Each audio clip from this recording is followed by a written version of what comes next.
Baha naman ang dala ng walang patid na pag-ulan sa iba't ibang lalawigan. Sa gitna po ng baha pa sa Bulacan, may sawang bumulaga. Ang mainit na balita hatid ni Bam Alegre. Nagmistulang ilog ang kahabaan ng MacArthur Highway sa Barangay Tikay, Malolos, Bulacan dahil sa bahang dala ng walang patid na ulan.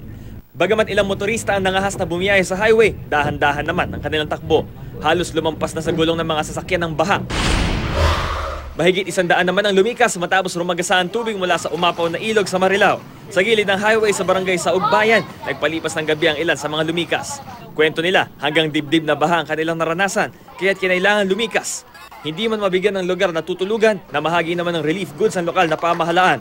Namigay rin sila ng mga plastic at tarpaulin para hindi mabasa ng ulan ng mga lumikas.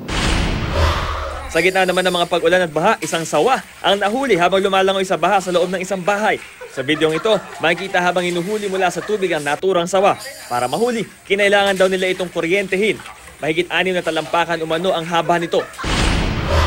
Sa kabila naman ng malakas na agos ng tubig, buong tapang pa ring lumusong sa ilog ang mga residenteng ito sa Hermosa, Bataan. Lumusong sila para alisin ang nakabarang troso sa ilalim ng tulay.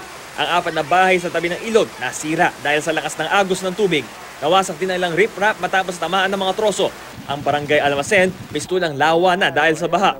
Sa bayan ng Abukay, halos zero visibility na sa mga kalsada dahil sa malakas na ulan. Ayon sa Metro Bataan Development Authority, 6 na bayan sa lalawigan ang binabaha. Binahari ng ilang lugar sa Bekuran, Santa Rita, Pampanga, hanggang Binti na ang tubig doon. Abot bewang naman ang baha sa ilang barangay sa bayan ng Guagua. Napilitan namang lumusong sa baha ang mga residente sa Olongapo City dahil kasi sa mataas na tubig, pahirapan ang pagbiyahe ng mga sasakyan. Kaya't pinili na lang ng ilan na maglakad sa hanggang bukong-bukong na taas ng baha. Bam Alegre, GMA News.